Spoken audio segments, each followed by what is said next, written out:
केरल में एक शंकराचार्य हैं और उस समय उस शंकराचार्य पद पर जो व्यक्ति थे उनका नाम था स्वामी केशवानंद भारती। शंकराचार्य के पद पर थे, बहुत ऊंचे, हिंदू धर्म के बहुत ऊंचे पद पर थे। उनका मठ था, वहां मठ की संपत्तियां थी, मठ की तमाम संपत्तियां थी। और वो संपत्ति केवल मठ की संपत्ति नहीं, मठ की प्रॉपर्टी से बहुत सारे उद्यम भी चल रहे थे जिससे कमाई मठ को मिलती थी। केरल लैंड रिफॉर्म बिल के तहत मठ की संपत्ति के मैनेजमेंट के अधिकार को उनसे छीन लिया गया। और जब उनसे मठ की संपत्ति के अधिकार को छीना गया तो उन्होंने सुप्रीम कोर्ट में केस किया, और केस किया बेसिकली 29th अमेंडमेंट के खिलाफ, जो केरल वाले इस बिल को 9th शेड्यूल में डालता था। लेकिन केस को मजबूत करने के लिए गोलकनाथ केस का आधार भी लिया और लगे हाथ 24 और 25वें अमेंडमेंट को, यानी संविधान संशोधन की शक्ति वाले को, और कंपनसेशन वाली जो बात थी उसको भी साथ में लिया। और तब यह कहा कि हमें न्याय चाहिए। गोलकनाथ मामले में फैसला, आपको ध्यान होगा, गोलकनाथ मामले में पहली बार फैसला हुआ था कि आर्टिकल 13 आर्टिकल 368 को भी कंट्रोल करता है।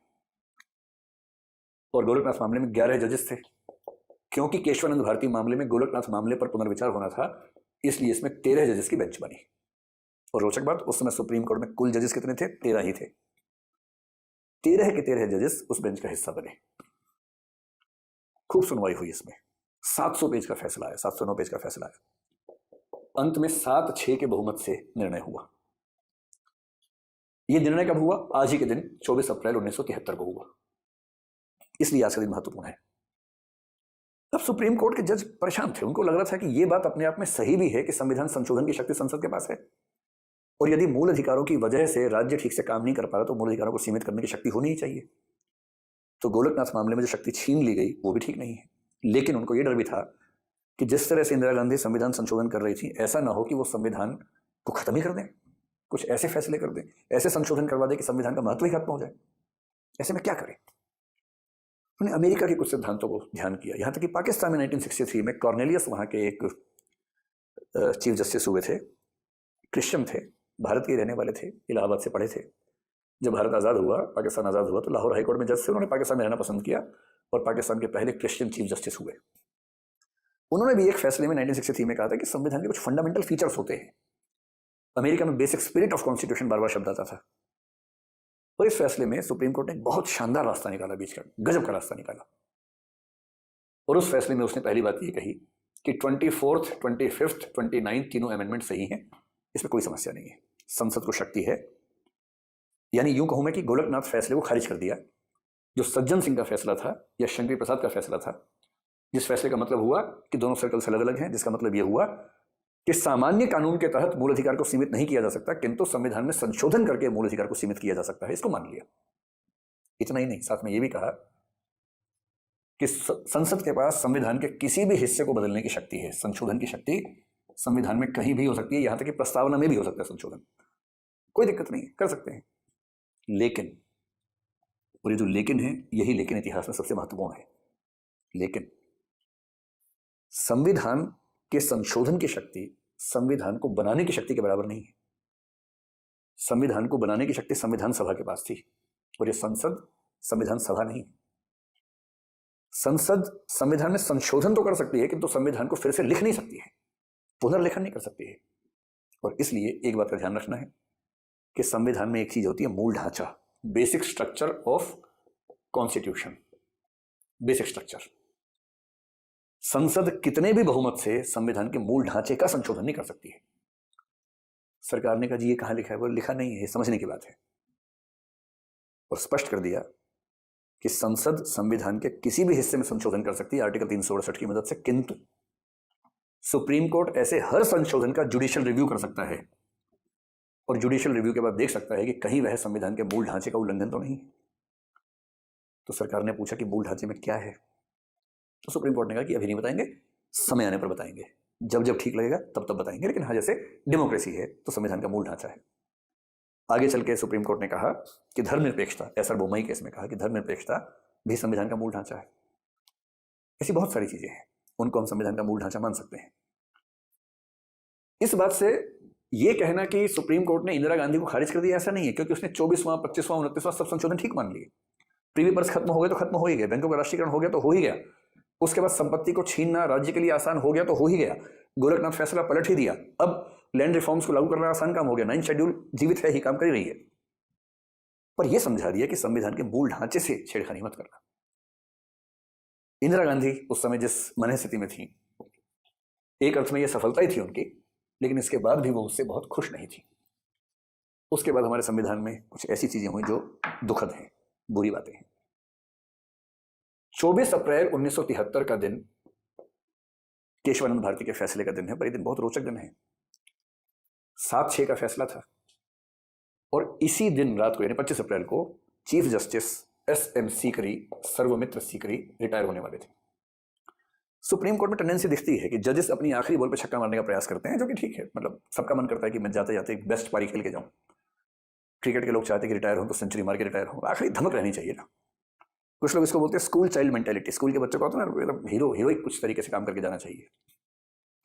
जैसे भी हाल ही में गोगोई साहब रिटायर हुए, आखिरी 1 महीने में ताबड़तोड़ फैसले किए, अयोध्या का फैसला निपटाया, और आरटीआई सुप्रीम कोर्ट पे लागू हो गया नहीं, वो भी कर दिया। कितने सारे फैसले किए, शबरीमाला का फैसला सुप्रीम कोर्ट का फिर से रिव्यू में लेके आ गए। आखिरी 1 महीना धमक रहनी चाहिए। उसके पहले दीपक मिश्रा साहब थे, सीजीआई, रिटायर हुए, आखिरी 1 महीने में 30 से ऊपर फैसले देके चले गए। सेक्शन 377 आईपीसी को डिक्रिमिनलाइज किया, सेक्शन 497 एडल्ट्री को डिक्रिमिनलाइज किया आईपीसी में ही। ये सारे फैसले किए एक झटके में किए, शबरीमाला का फैसला किया। तो जजेस के मन में ये रहता है कि हम रिटायर होने से पहले कुछ महत्वपूर्ण फैसले निपटा के जाएं। सीकरी साहब के मन में भी रहा होगा। रिटायरमेंट से कुछ घंटे पहले ये फैसला दिया, और 7-6 का ही बहुमत था, अगर एक भी व्यक्ति हट जाता, सीकरी साहब ने ही बहुमत का फैसला सुनाया था। अब देखिए, जो चीफ जस्टिस ऑफ इंडिया का पद होता है ना, हमारे संविधान में आर्टिकल 124 में लिखा है कि जजेस का अपॉइंटमेंट कैसे होगा, पर यह नहीं लिखा कि चीफ जस्टिस की अपॉइंटमेंट कैसे होगी, अलग से कैसे होती है, ऐसा कुछ नहीं लिखा हुआ है। तो एक परंपरा है कि जो सीनियर मोस्ट जज होगा उसको चीफ जस्टिस बनाएंगे। 1951 में जब पहले चीफ जस्टिस कानिया साहब थे, एच.जे. कानिया, वो रिटायर हुए। जो नंबर 2 पे थे, सीनियर मोस्ट थे, पतंजलि शास्त्री उनका नाम था। पर नेहरू जी को बहुत पसंद नहीं थे। नेहरू जी को लगता था कि एक और जज थे, बीजन कुमार मुखर्जिया। नेहरू जी ने प्रपोजल भेजा कि जस्टिस बीजन कुमार मुखर्जिया को चीफ जस्टिस बनाते हैं। सुप्रीम कोर्ट के जज समझ गए कि अगर हमने इनको मौका दे दिया सरकार को हस्तक्षेप का, तो ये हमेशा नचाते रहेंगे। इस बात पर जस्टिस बीजन कुमार मुखर्जिया सहित सभी जजेस ने इस्तीफा भेज दिया अपना नेहरू जी के पास कि लो भाई, आप कहीं और से जज लेके आ जाओ, हम तो नहीं करेंगे ऐसे। तो फिर नेहरू जी को झुकना पड़ा और पतंजलि शास्त्री भारत के 2nd चीफ जस्टिस हुए, 3rd में हरिशन महाजन हुए, और 4थे नंबर पे बीजन कुमार मुखर्जी अपने आप आगे, क्योंकि वो सीनियर मोस्ट हो चुके थे। तब से नियम बन गया, परंपरा बन गई कि जो सीनियर मोस्ट जज होगा वो चीफ जस्टिस बनेगा। और 1973 तक इसका केवल एक अपवाद है, जस्टिस जफर इमाम, वो चीफ जस्टिस नहीं बने। उसकी वजह यह थी कि उनकी फिजिकल मेंटल हेल्थ ठीक नहीं थी, उनको लंबी छुट्टियों पर जाना पड़ा, और उसको देखते हुए उन्हें प्रमोट नहीं किया गया। उसे छोड़ दें, कोई अपवाद नहीं है। 24 अप्रैल को फैसला हुआ। जो 7-6 के फैसले में जो पक्ष में थे, सीकरी साहब के बाद एक थे जस्टिस शैलेट, जे.एम. शैलेट, एक थे जस्टिस ग्रोवर। ये सब जस्टिस से जो पक्ष में थे, एक जस्टिस हेगड़े भी थे, वो भी पक्ष में थे। और जो विरोध में थे, विरोध के जजेस में एक थे जस्टिस ए.एन. रे, जिन्होंने विरोध के 6 व्यक्तियों का फैसला सुनाया था। संविधान कहता है कि जब जज बंटे होंगे तो विरोधी जज भी अपना फैसला सुना सकेंगे, किंतु वो इंप्लीमेंट नहीं होगा। इंप्लीमेंट वही होगा जो बहुमत का फैसला होगा। इनके बाद जो जजेस और इसमें बहुत प्रसिद्ध थे, उनमें से एक जस्टिस हमीदुल्ला बेग, मिर्जा हमीदुल्ला बेग, एक थे जस्टिस वाई.वी. चंद्रचूड़। ये सब जजेस इस केस में शामिल थे। और पक्ष वालों में एक व्यक्ति और थे, हंसराज खन्ना, जो भारत के सबसे महान जजेस में से एक माने जाते हैं। बाद में राष्ट्रपति का चुनाव भी लड़ा उन्होंने।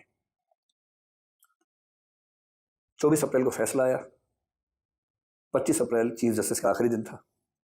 स्वाभाविक यह था कि सीनियर मोस्ट व्यक्ति जज बनेंगे, और उनके बाद सीनियोरिटी में नंबर 2, 3, 4 पर ये 3 जज थे।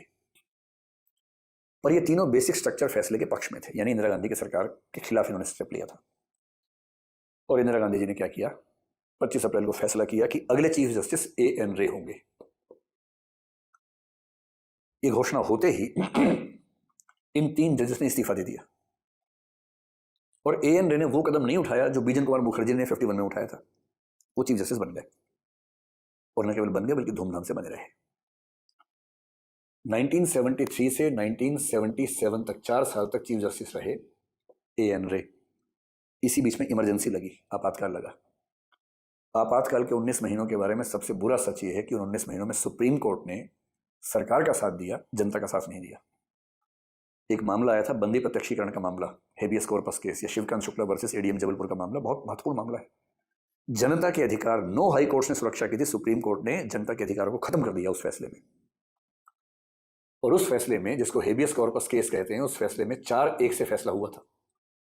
जो एक व्यक्ति खिलाफ खड़ा हुआ था सरकार के, वो थे हंसराज खन्ना, और जो 4 व्यक्ति पक्ष में थे सरकार के, उनमें से 3 यही थे, अजीत नाथ रे, मिर्जा हमीदुल्लाह बेग, वाईवी चंद्रचूड़, और एक जज जो बाद में बहुत फेमस हुए, उनका नाम था पीएन भगवती। रोचक बात है कि एसएम सीकरी के बाद ये 13वें चीफ जस्टिस थे हमारे। 14वें चीफ जस्टिस एएन रे बने, 15वें मिर्जा हमीदुल्लाह बेग बने, 16वें वाईवी चंद्रचूड़ बने, 17वें पीएन भगवती बने।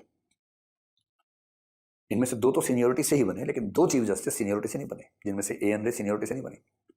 77 में जब एएन रे रिटायर हुए तो सीनियर मोस्ट कौन थे? हंसराज खन्ना थे। पर हंसराज खन्ना ने केशवानंद भारती केस में भी और बंदी प्रत्यक्षीकरण मामले में भी इंदिरा सरकार के खिलाफ फैसले दिए थे। इसलिए जिस दिन एएन रे रिटायर हुए, घोषणा हुई कि अब मिर्जा हमीदुल्लाह बेग भारत के चीफ जस्टिस होंगे, और हंसराज खन्ना ने उसी दिन इस्तीफा दे दिया। इनके बाद सीनियोरिटी में हमीदुल्लाह बेग आते थे। एक खराब परंपरा बनी कि सुप्रीम कोर्ट का चीफ जस्टिस वो बनेगा जो सरकार की हामी हामी लाएगा। 1993 में जाके सुप्रीम कोर्ट ने खुद एक फैसला दिया 9 जजेस की बेंच ने, और उस फैसले में लिखा कि सीनियर मोस्ट जज ही चीफ जस्टिस होगा। उसके बाद से स्थितियां ठीक हुई, वरना स्थितियां खराब हो गई थी। संविधान के मूल ढांचे की इस डॉक्ट्रिन ने हमारे संविधान की रक्षा बहुत बड़े बड़े खतरों में की है।